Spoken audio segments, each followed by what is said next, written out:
Yes, exactly. It's your turn, Mark. Let's go. Oh, we're live. Here we are. I am Mark. I'm Casey. And I'm Patrick. Today we're going to talk a little bit about the ModelNext, as we like to call it. But first, let's roll that title.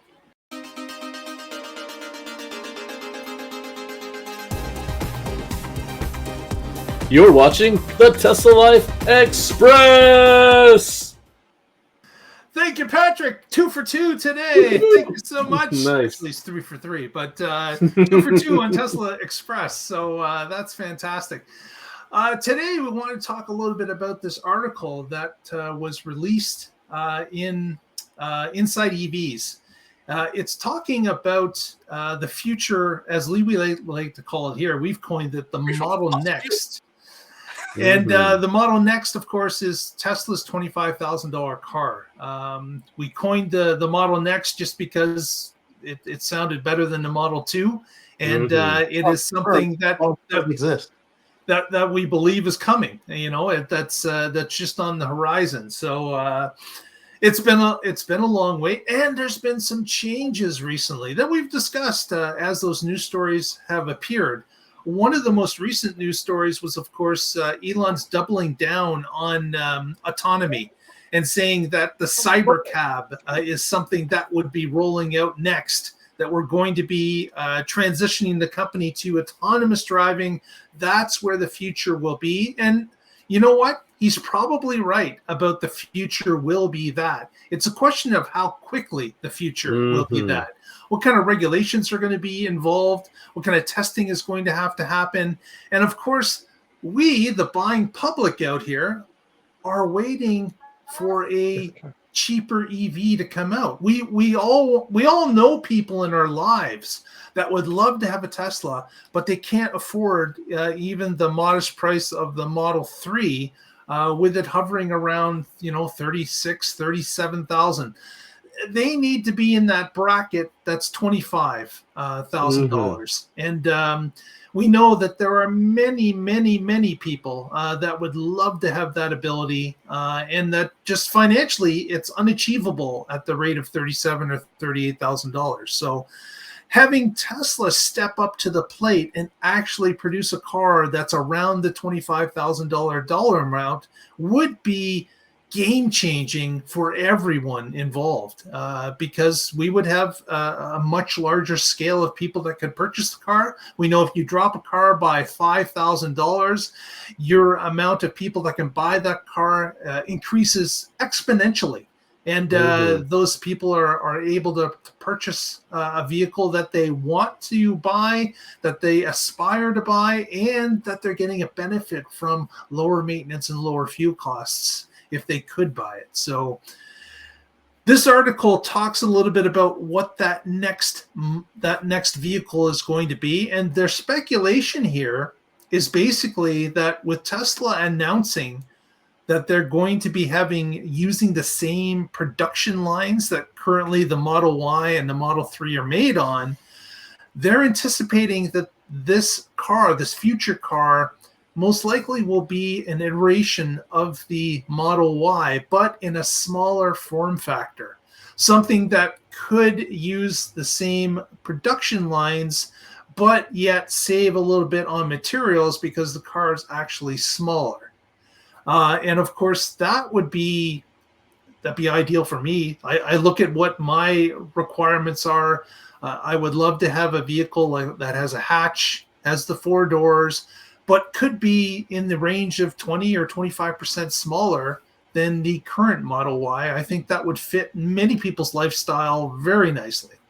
And this, of course, this is an opinion piece. This is what people are speculating, because there's a lot of influx as to what's going on. We've heard some changes in the ModelNext's direction recently, and we're really not sure as to how much parts Tesla is going to be reusing, how much will be new, what the procedure will be to putting the car together. Are they going to change it much, or is it going to be similar to the lines that are in operation today? don't know that reducing the number of atoms in the vehicle is going to have as much of an effect on the price as these people are hoping. Uh, they already are, as far as the cabin is concerned, pretty simple. That's not to say they're not full of sensors and speakers and wiring everywhere, but that I think would be where they experience a lot of their savings if they can bring some of the learnings that they learned from Cybertruck and Yes. whatever's already ready from Unboxed. That will be where you see your savings. Mhm. Not necessarily for making it smaller, but switching from aluminum to iron, steel, that would probably definitely help because that amount of atoms are easier to obtain. Um, Cheaper to obtain. yeah, easier to obtain Yeah, the iron material and steel costs. than it is to get aluminum. Yeah. Yeah, and then the other part of it is we were speaking right before the show about why aren't there more small cars in the world, really? But like the ID3, we don't have anything like that here. I suspect we will start to see some more of stuff like that as these manufacturers realize they can't meet all their goals while also keeping the large SUV, large crossover thing going. They're going to have to bring back some of their cars because right now we've got the Mustang, the Camaro, the Corvette, and I think that's really about it on the legacy American automakers. The Mopar twins, the two door and the four door, the Challenger and the Charger. Yeah, there's no doubt that the big three have moved to bigger vehicles. They're Yeah, selling Mhm. trucks basically. You know, they're SUVs. They're medium and large size SUVs that are available. And of course that may be a product of the EPA trying to rein in emissions, and of course the big three have exemptions when it comes to trucks. They're scaled differently. They're tracked differently as to what pollution is based on it, whether it's a truck frame or whether it's a car frame, and that may be part of the reason why a lot of the cars were actually dropped as vehicles that were being produced in favor yeah, of small, medium, and large SUVs, all built on truck frames. yeah. This happened before I got out of high school, or just after I got out of high school, where Subaru was one of the first ones I noticed that did this. They took all of their cars and turned them into trucks by just lifting them up 3 inches. And the next year, each of those sedans and station wagons became SUVs and trucks and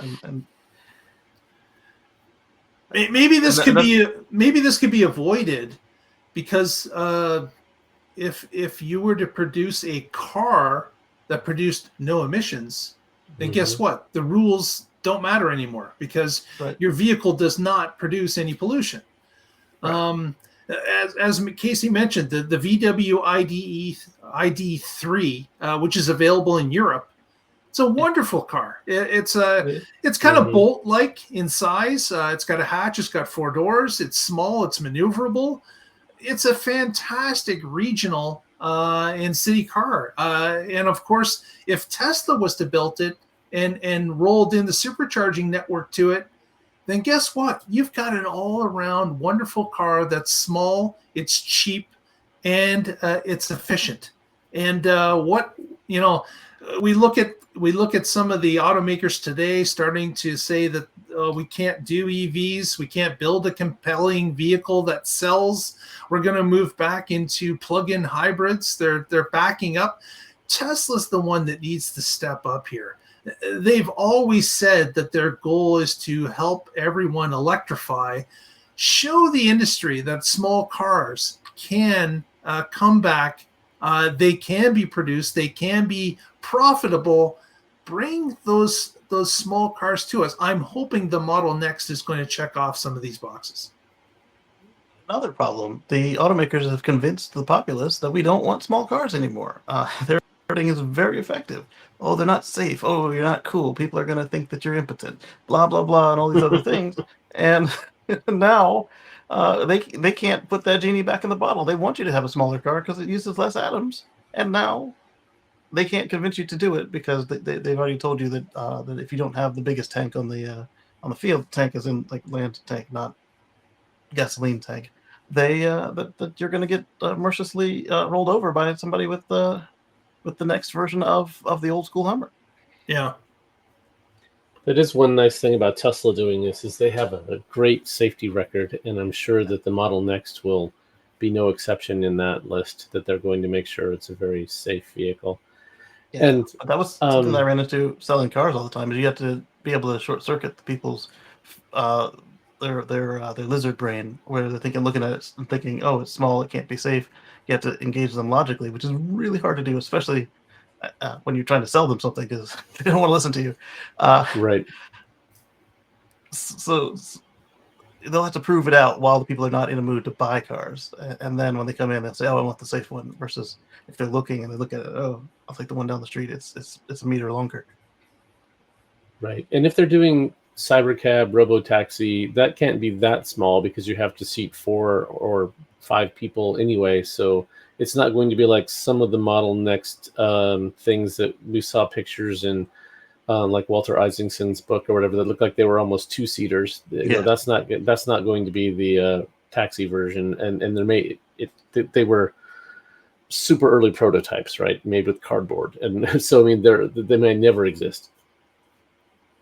Yeah, it's interesting that that Tesla, again, there's a lot in flux here as to what they're building, what plans have changed, how much the plans have changed. We're on the outside looking in. We really don't know what's inside that box.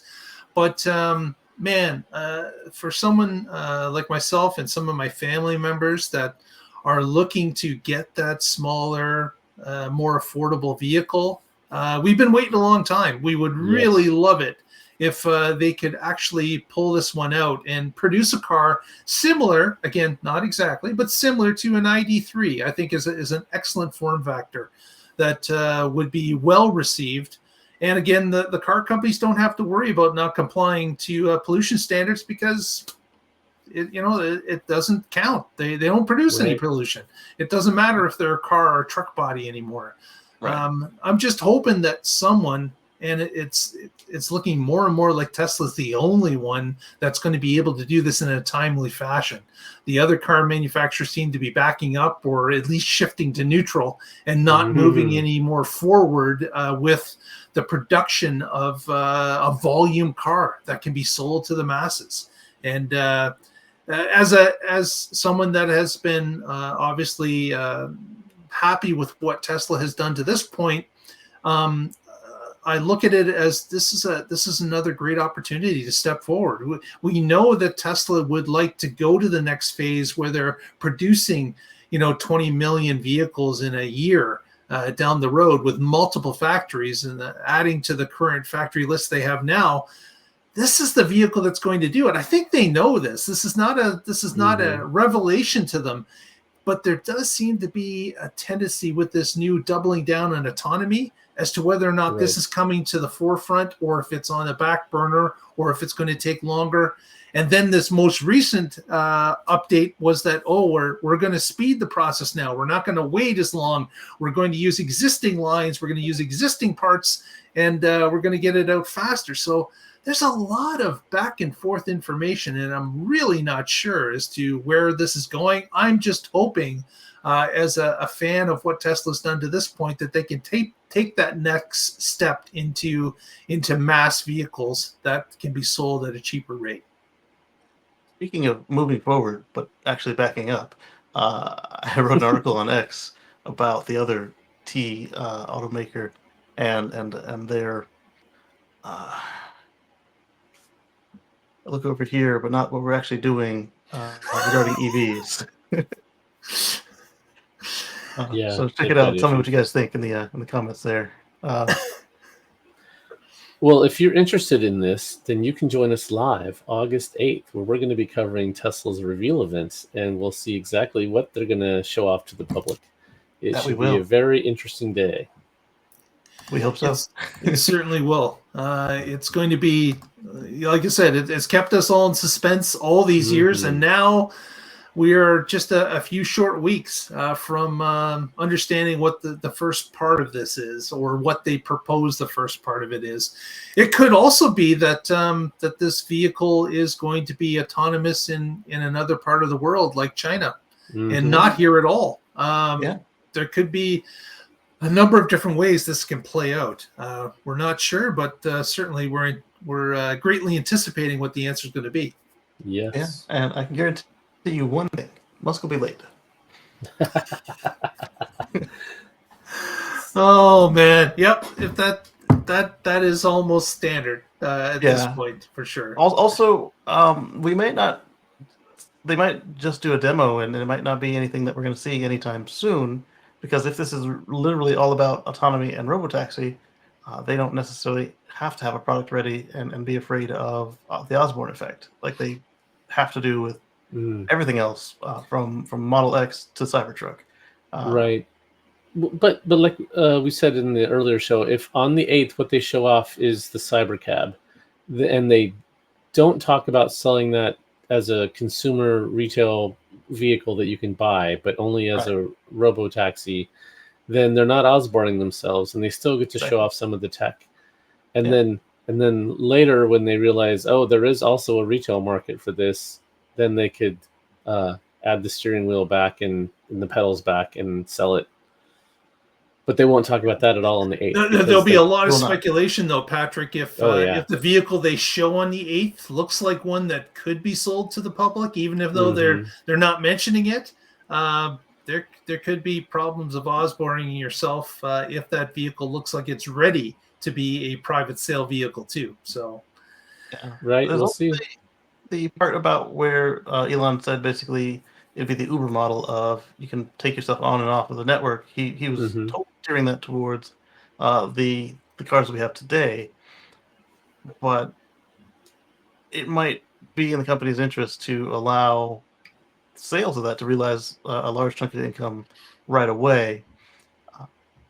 I doubt they'll touch on that part of the story on the 8th, but that's not to say they're not going to sell robotaxis with no steering wheel to the general public.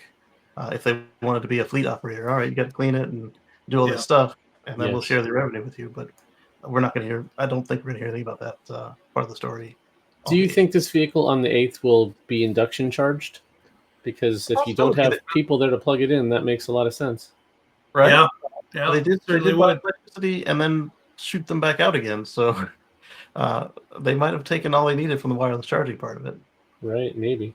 We'll and of course, if you don't have the wild card of what human is trying to plug this thing in, and it's always done in an automated fashion, makes it a lot easier to wirelessly charge a vehicle compared to trying to figure out build a better idiot trap, right? Like trying to figure out what they could do wrong and mitigate that before it happens.